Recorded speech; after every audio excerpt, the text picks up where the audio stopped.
அன்பின் பிதாவே, இந்த காலை வேலைக்கா உமக்கு நன்றி செலுத்துகிறோம்.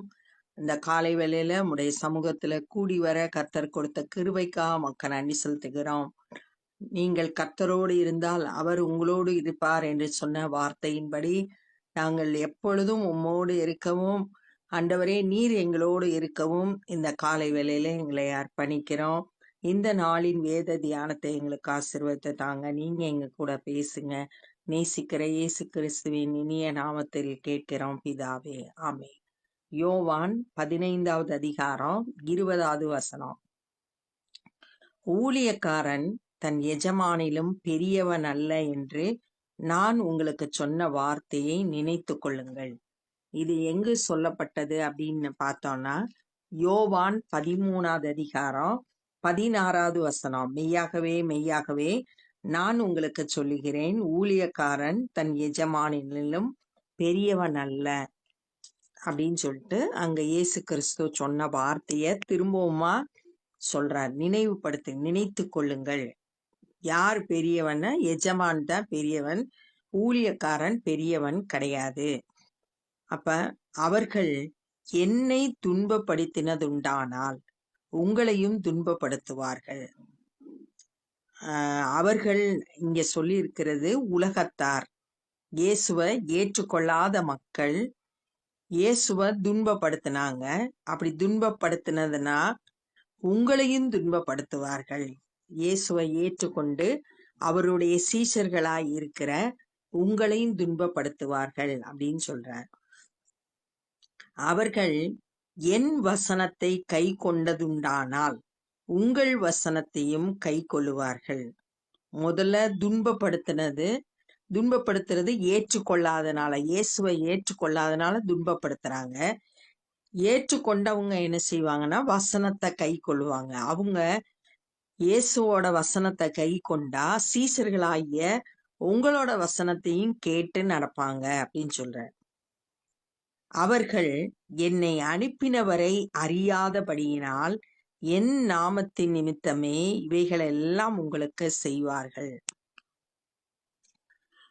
என்னை அனுப்பின பிதாவை அறியாதபடியினால், தேவனை அறியாததுனால இந்த உலகத்தின் மக்கள் இயேசுன்ற நாமத்தின் நிமித்தம் உங்களுக்கு எல்லாம் துன்பத்தை கொடுப்பாங்க அப்படின்னு சீஷர்கள்ட்ட சொல்றார். நான் அவர்களிடத்தில் பேசாதிருந்தேனானால் அவர்களுக்கு பாவம் தீராது.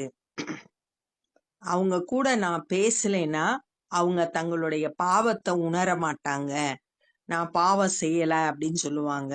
நான் அவங்களோட பேசினாதான் அவங்க தங்களுடைய பாவத்தை உணர்ந்து மனம் திரும்ப முடியும் அப்படின்னு சொல்லிட்டு சொல்றாங்க. இப்பொழுதோ தங்கள் பாவத்தை குறித்து போக்கு சொல்ல அவர்களுக்கு இடமில்லை.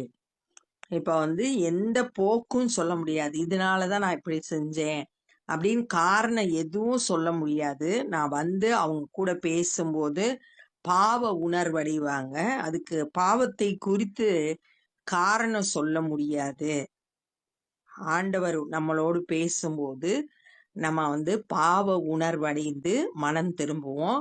ஆண்டவர் நம்ம கூட பேசலைன்னா நம்மளோட பாவத்துல நிலைத்திருக்கிறவங்களா இருப்போம். அந்த உணர்வே இல்லாம போயிடும். என்னை பகைக்கிறவன் என் பிதாவையும் பகைக்கிறான். இயேசுவை யார் பகைக்கிறாங்களோ அவங்க பிதாவை பகைக்கிறவங்களா இருக்கிறாங்க. வேறொருவரும் செய்யாத கிரியைகளை நான் அவர்களுக்குள்ளே செய்யாதிருந்தேனானால் அவர்களுக்கு பாவம் தீராது.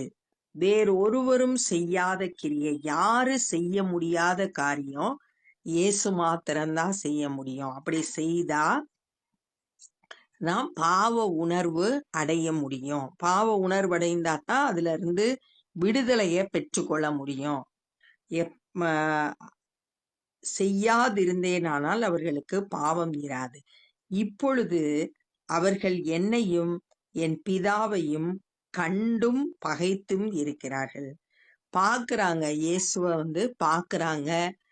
இயேசுவில்ல என்னை கண்டவன் பிதாவை கண்டான் இயேசு கிறிஸ்து சொல்லியிருக்காரு. அப்ப பிதாவையும் பாக்குறாங்க, ஆனா பகைக்கிறாங்க. ஏன்னா உள்ளத்துல இயேசுவர் தேவனுடைய குமாரன், பிதாவினால அனுப்பப்பட்டவர் அப்படின்றத ஏற்றுக்கொள்ளாததுனால இயேசுவ பகைக்கிறாங்க.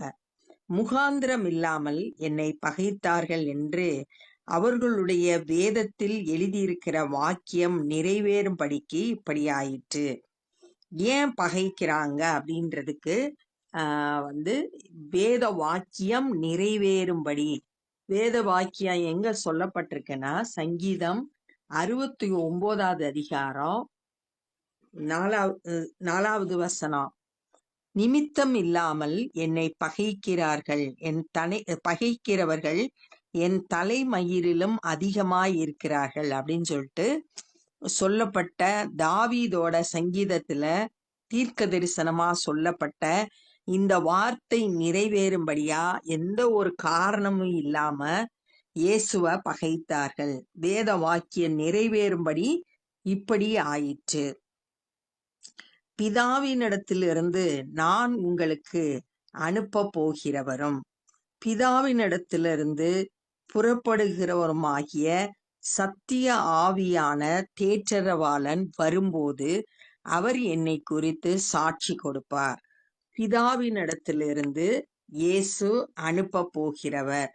நான் போய் பரிசுத்த ஆவிய உங்களுக்கு அனுப்புகிறேன் அப்படின்னு சொல்லிட்டு யோவான் 14வது அதிகாரத்துல நம்ம வாசிச்சோம்.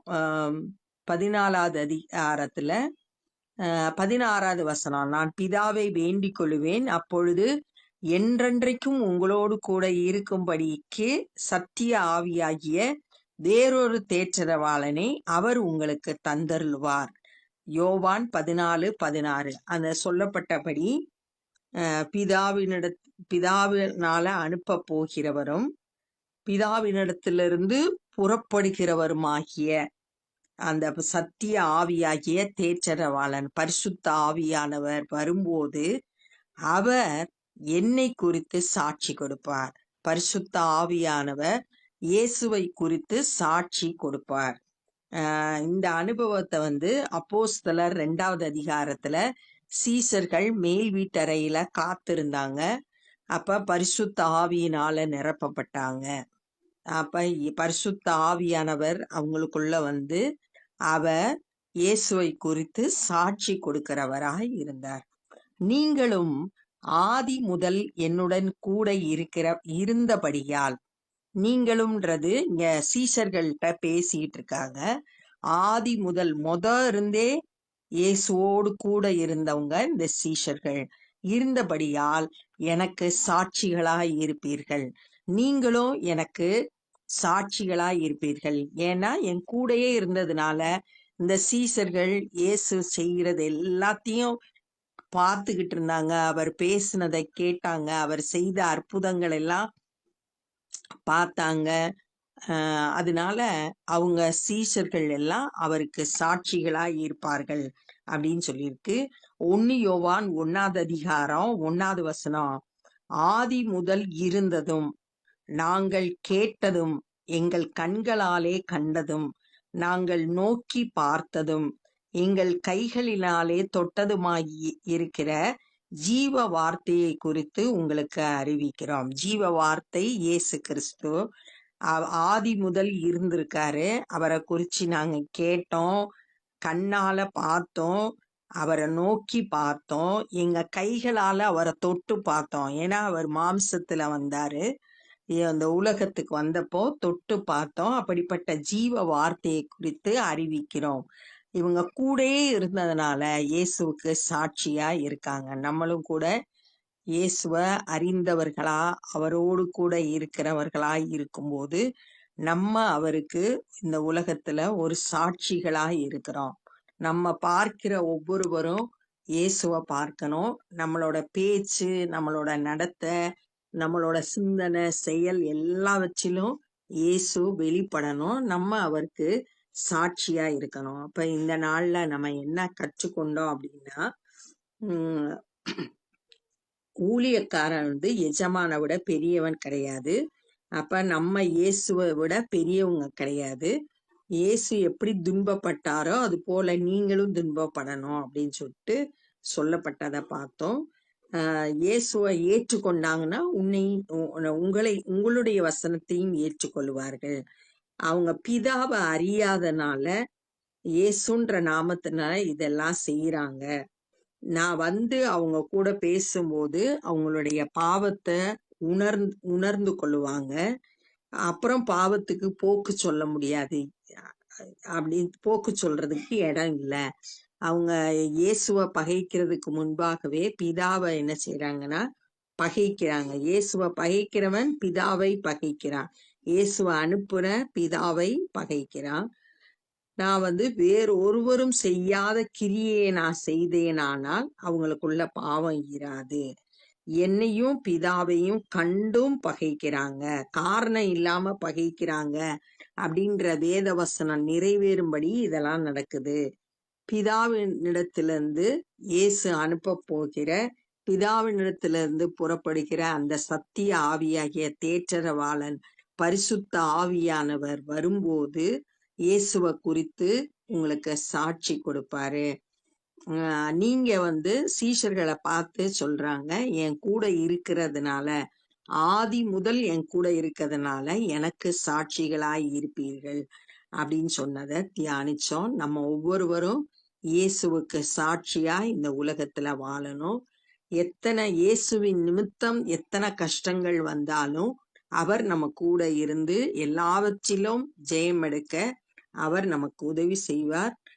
அவருடைய கரத்துல நம்ம இப்ப நம்மளை ஒப்பு கொடுப்போம். அன்பின் பிதாவே, இந்த நாள்ல நாங்க கற்றுக்கொண்ட அந்த வேத பகுதிக்காய் நன்றி செலுத்துகிறோம்.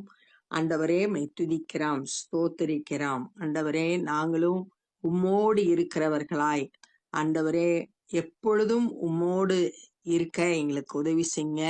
எங்களுடைய வாழ்க்கை அநேகருக்கு முன்மாதிரியா இருக்க இசப்பா, உங்களோட சாட்சிகளாய் இருக்க எங்களுடைய பேச்சு, எங்களுடைய நடத்தை, எங்களுடைய செயல்கள் எல்லாவற்றிலும் உம்மை பிரதிபலிக்க ஏசப்பா எங்களுக்கு உதவி செய்யுங்க.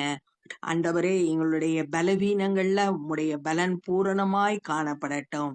ஆண்டவரே, இந்த நாள் முழுவதும் நீர் எங்களோடு கூட இருந்து எங்களை போதித்து நடத்துங்க. சுவிசேஷ பணியை செய்கிற ஒவ்வொருவரையும் உடைய வல்லமையினால் நிரப்பி பயன்படுத்துங்க. அநேகர் சத்தியத்தை அறிந்து விசுவாசித்து ரட்சிப்பை பெற்றுக்கொள்ள கிருபை தாரும். நாங்களும் உம்முடைய பணியிலே ஈடுபட கிருபை தந்து வழி நடத்துங்க. எல்லா துதி கன மகிமையும் உமக்கே செலுத்துகிறோம். நேசிக்கிற இயேசு கிறிஸ்துவின் இனிய நாமத்தில் கேட்கிறோம் பிதாவே, ஆமே. என் ஆத்துமாவே கர்த்தரை ஸ்தோத்திரி, என் முழு உலகமே பரிசுத்த நாமத்தை ஸ்தோத்திரி. என் ஆத்துமாவே கர்த்தரை ஸ்தோத்திரி, கர்த்தர் செய்த சகல உபகாரங்களை மறவாதே. ஆமே. God bless you.